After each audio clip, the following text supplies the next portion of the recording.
Hello students, welcome to my English class with Sanjay Jha. এখন আমি তোমাদের ক্লাস 12-এর যে প্রোজ আছে 3 কোশ্চেন্স, এই 3 কোশ্চেন্স ছোটো গল্পটা এর লেখক হচ্ছে কাউন্ট লেভ নিকোলায়েভিচ টলস্টয়, যিনি লিও টলস্টয় নামে বেশি পরিচিত। তারই লেখা এই 3 questions.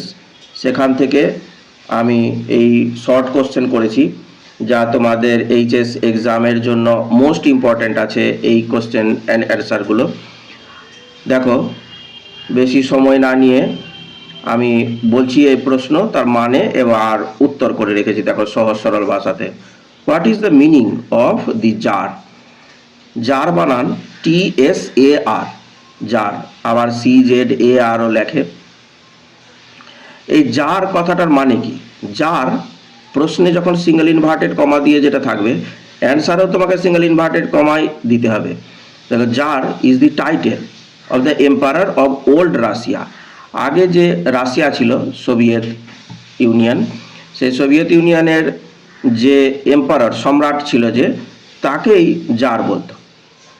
Question number 2, what are the tsar's 3 questions? এই জারের 3টা কোশ্চেন কি ছিল? দি 3 কোশ্চেন্স আর অ্যাবাউট, যদি কোশ্চেনে আর থাকে তো আর দিয়েই তোমরা উত্তরে লিখবে, যদি ওয়্যার থাকে তখন ওয়্যার দিবে। About the right time, comma, the right people and the most important thing. এই 3টা কোশ্চেন ছিল যে সঠিক সময়, উপযুক্ত লোক, আর সবচেয়ে গুরুত্বপূর্ণ জিনিস একটা মানুষের কি আছে সেইটা। বিশেষ করে জারের এই মাথায় আসে এই 3টা কোশ্চেন, যে তার কাছে সঠিক সময় কোনটা, সঠিক লোকগুলো অর্থাৎ গুরুত্বপূর্ণ লোক কোনটা, আর গুরুত্বপূর্ণ জিনিস কোনটা। Question number 3, who came to answer the tsar's 3 questions? এই জারের 3টা কোশ্চেনের অ্যান্সার দিতে কে এসেছিল? The learned men of the realm. Realm মানে হচ্ছে রাজত্ব। ও রাজত্বে অর্থাৎ সাম্রাজ্যের যে গুণী ব্যক্তিরা, শিক্ষিত লোকেরা, তারা এসেছিল came to answer the 3 questions, এই 3টা প্রশ্নের উত্তর দিতে। Question number 4, did the tsar give any reward to anyone? Tsar কি কাউকে কোনো পুরস্কার দিয়েছিল? The tsar did not give reward to anyone. না, জার কাউকে কোনো রিওয়ার্ড দেয়নি, কোনো পুরস্কার দেয়নি। Question number 5, whom did the tsar decide to consult? Tsar কার সঙ্গে কনসাল্ট করতে, আলোচনা করতে সিদ্ধান্ত নিয়েছিল? দ্য জার ডিড আছে, তাই প্রশ্নে ডিসাইড লেখা আছে। তোমাদের উত্তরে ডিসাইডের পাস্ট টেন্স করতে হবে, decided. To consult a hermit, একজন সাধুর সঙ্গে কনসাল্ট করতে চেয়েছিল, যে হারমিটটা who lived in a forest, যে হারমিটটা একটা বনে থাকতো। Question number 6, how did the jar go to the hermit? হারমিটের কাছে কিভাবে গেছিল জার? দি জার গো এর পাস্ট টেন্স হচ্ছে ওয়েন্ট, যেহেতু ডিড দিয়ে কোশ্চেন আছে। Went to meet the hermit alone, একাই গেছিল, অ্যান্ড ইন ডিসগাইজ, ছদ্মবেশে। Question number 7, who were the right people? উপযুক্ত লোকেরা কারা ছিল অফ দ্য জার, জারের কাছে? According to the learned man, শিক্ষিত লোকেরা কি বলেছিল যে জারের সবচেয়ে উপযুক্ত মানুষ কারা? অ্যাকর্ডিং টু কথাটা মনে হচ্ছে মতে, দি লার্নেড মেন, ওই গুণী ব্যক্তিরা বা শিক্ষিত লোকেদের মতে, the tsar's right people were his councillor, ওর যে কাউন্সিলার আছে, সভাসদেরা, তারাই। দ্য প্রিস্টস, পুরোহিত, আর দি ডক্টরস, ডাক্তাররা, অ্যান্ড দি ওয়ারিয়ার্স, যোদ্ধারা। Question number 8, whom did the hermit receive বা মিট উইথ? কার সঙ্গে দেখা করেছিল বা সাক্ষাৎ করেছিল হারমিট? দি হারমিট অনলি রিসিভড বা মেট উইথ কমন পিপল। এই হারমিট কেবলমাত্র কমন ফোক বা কমন পিপল, সাধারণ লোকেদের সাথেই কেবলমাত্র দেখা করে, অন্য কারোর সঙ্গে নয়। Question number 9, who was the bearded man and why did he come? এই দাড়িওয়ালা লোকটা কে ছিল আর কেন সে এসেছিল? The bearded man was the tsar's enemy, দাড়িওয়ালা লোকটা ছিল এই জারেরই শত্রু। হু কেম টু কিল হিম, যে এসেছিল এই জারকে হত্যা করতে। Question number 10, where did the tsar leave his bodyguard? তার বডিগার্ডকে কোথায় ছেড়ে গেছিল এই সাধুর সঙ্গে দেখা করতে যাওয়ার আগে?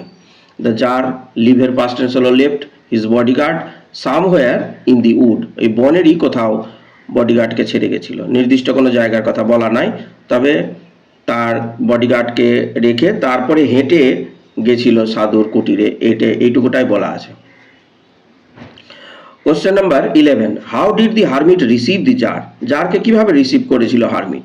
দি হারমিট গ্রিটেড দি জার, প্রথমে অভিবাদন করেছিল, and resumed his work of digging, আর খুঁড়ছিল যে বাড়ির সামনে, তার কুটিরের সামনে। রিজিউম মানে হচ্ছে থেমে থাকার পরে পুনরায় শুরু হওয়াকে রিজিউম বলে। আবার তার কাজ অর্থাৎ খোঁড়ার কাজ করতে শুরু করে দিয়েছিল সাধু। Question number 12, what does the hermit's constant work indicate? সব যে অবিরামভাবে কাজ করা সেটা যে দেখিয়েছে লেখক, সেটা হারমিটের কি ইঙ্গিত করে? দি হারমিটস কনস্ট্যান্ট ওয়ার্ক, সবসময় যে কাজ করা দেখিয়েছে, ইন্ডিকেটস দ্যাট, ইন্ডিকেটস কেন হলো, যেহেতু ডাজ দিয়ে কোশ্চেন আছে এটা, that a man's life is full of work and duty, কারণ একটা মানুষের জীবন কাজ এবং কর্তব্যে পূর্ণ। কোশ্চেন নাম্বার 13, থ্যাঙ্কস, এটা ইনভার্টেড কমার মধ্যে আছে। What did the speaker do after making the speech? বক্তা কি করেছিল এই বক্তব্যটা পেশ করার পরে? আফটার মেকিং দি স্পিচ, এই স্পিচটা দেওয়ার পরে, the hermit gave the spade to the tsar, এই হারমিট তার কোদালটা দিয়ে দিয়েছিল জারকে, and sat down on the ground, আর বসে পড়েছিল মাটির উপরে। Question number 14, how many beds had the tsar dug? কটা জায়গা এই জার খুঁড়েছিল? The tsar had dug 2 beds, দুটো জায়গা খুঁড়েছিল। Why did the enemy, question number 15, why did the enemy want to kill the jar? জারকে ওর শত্রু যে লোকটা, দাড়িওয়ালা লোকটা যে ছিল, সে হত্যা করতে চেয়েছিল কেন? Because the jar had killed his brother, কারণ তার আগে জার ওই দাড়িওয়ালা লোকটার ভাইকে হত্যা করেছিল, অ্যান্ড সিজড হিজ প্রপার্টি, আর তার সম্পত্তি বাজেয়াপ্ত করে নিয়েছিল। Question number 16, why was the hermit famous? Hermit বিখ্যাত কেন ছিল? The hermit was famous for his wisdom, তার জ্ঞানের জন্য বিখ্যাত ছিল। Question number 17, what would the magician do? Magician কি করেছিল? Only the magician could tell the exact time of doing something, কেবলমাত্র জাদুকর যে আছে সেই সঠিক সময় বলতে পারে যে কখন কোন কাজ করতে হবে।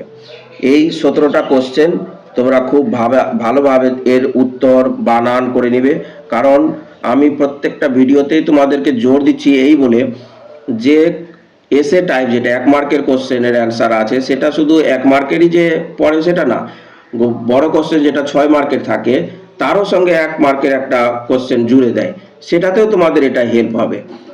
আর যারা নতুন দেখছো আমার এই ভিডিও, তারা অবশ্যই সাবস্ক্রাইব করে দিও চ্যানেলটা, আর লাইক শেয়ার তো অবশ্যই করবে। কোনো কিছু জানার থাকতে গেলে অবশ্যই তোমরা জানাবে কমেন্ট বক্সে, আমি সেই মতো তোমাদেরকে উত্তরও দিব। আর তোমাদের এই মন্তব্য অর্থাৎ কমেন্টস যেগুলো আছে সেই অনুযায়ী আমরা অনেকটা উৎসাহিত বোধ করি এই ইউটিউবার যারা আছে, ফলে তোমাদের অ্যাক্টিভিটি আমাদের অনেক উৎসাহিত করে। ধন্যবাদ।